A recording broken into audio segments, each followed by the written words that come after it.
Hey everybody, here's yet another unboxing video. Today we have Forbidden Island. Let's crack it open and see what we have inside.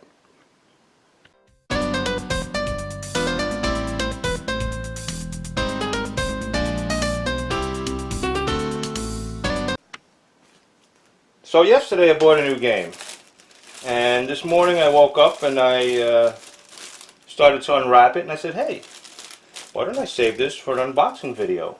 That way everyone else can see for the first time what's in the box. So I took the shrink wrap off and I stopped there. First, I'd like to note that this was selected. This is a Mensa Select, honored for excellence by the High IQ Society. National competition winner, Mensa. I'd like to also point out that this comes in a tin box, which some people will like and other people won't care for.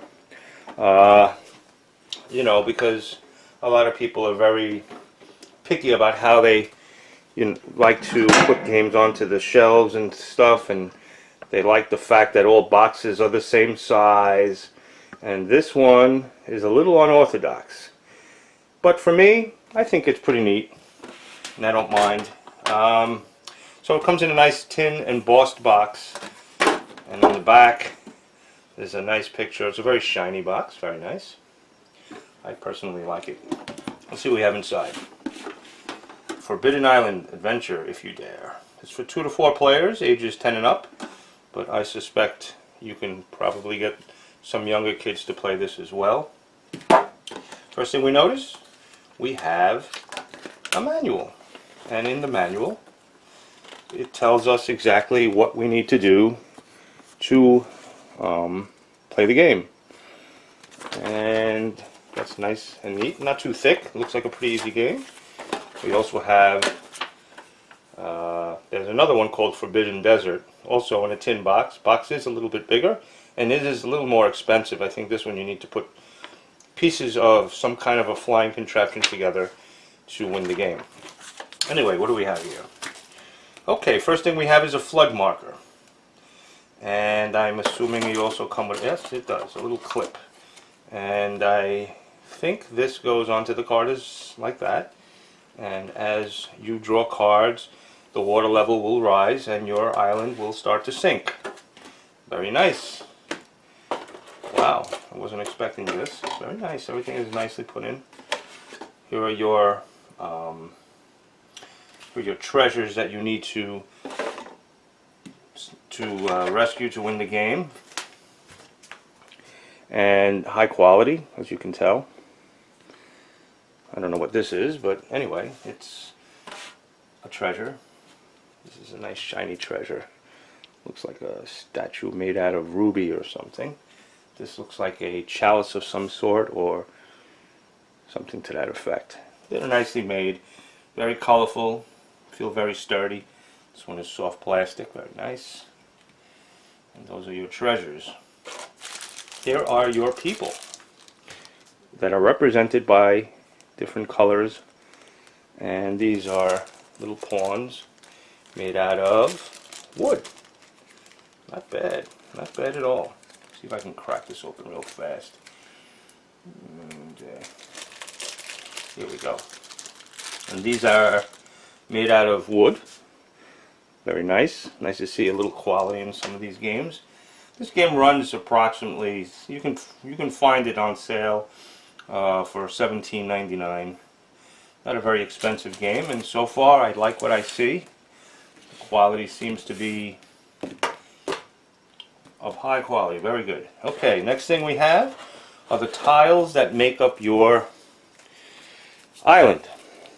And I'm not going to run through the rules or anything for you, although I have seen quite a few videos on this game, and it comes highly recommended. But I'm going to take out some of these tiles to show you. Great card stock as usual. You can see that. We have Breaker's Bridge, Bronze Gate, and I think this tells you where red starts if you choose red.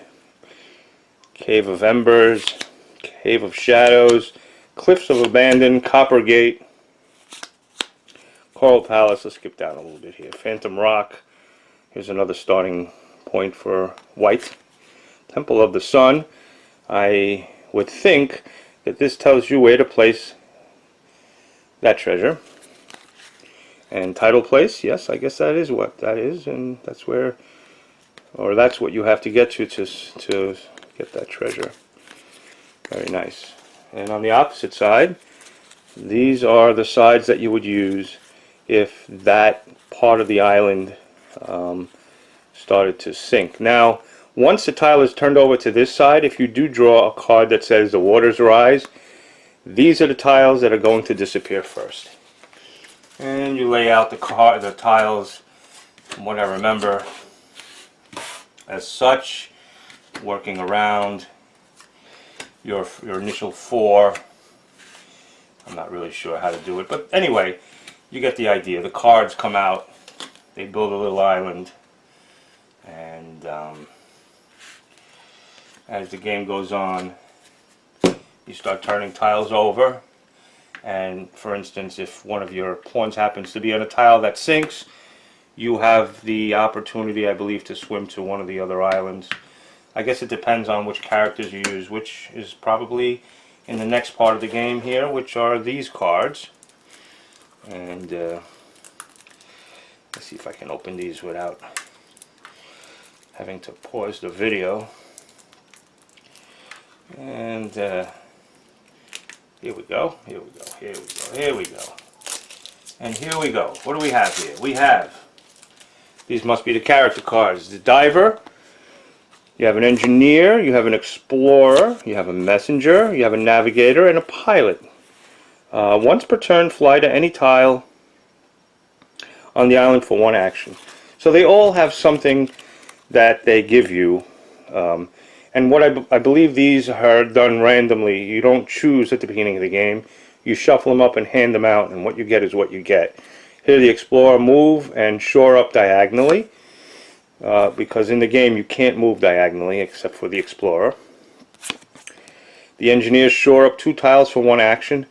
Shoring up basically means if the cards are turned this way, you have the opportunity to turn them back that way, and therefore stopping the progression of the sinking island. Here are the cards that cause the island to start to sink. It's called the Waters Rise card, and these are shuffled into the deck. What makes these interesting is the steps that they list. The first one is to move the water level up 1. You'll take your game marker and move it 1 step higher. Next thing you do is you shuffle the flood discard pile, which are all the cards in here.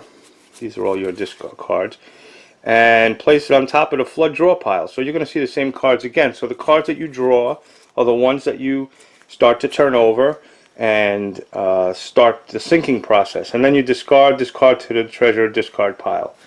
So those are the Waters Rise cards. And you have the Helicopter Lift, move 1 or more pawns on the same tile to any other tile. Very nice. There's sandbags, I guess, shore up any 1 tile on the island. I guess these are actions that you can perform. I'm not sure if they're for free or you have to spend one of your actions, but in any event, that's what we have there. As well as, oh yes, okay, I remember now. I believe you need to get 4 of each of the treasure cards, 4 cards, and I think you're able to trade with your fellow partners as long as you're on the same tile, and you need to collect 4 of each card in order to collect that treasure.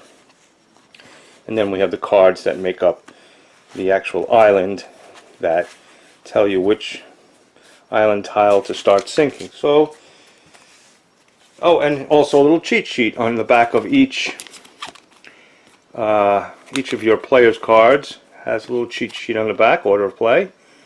Very nice. Anyway, all in all, I am very impressed with the quality of the game, and I will be checking this out very soon myself, and perhaps even buying Forbidden Island at some point in time. But for now, I will play this game. So there you have it. This is Forbidden Island, and from the looks of it, it looks like a pretty good investment especially for the amount of money that you're paying, which is less than $20. Thanks again, and enjoy playing the game.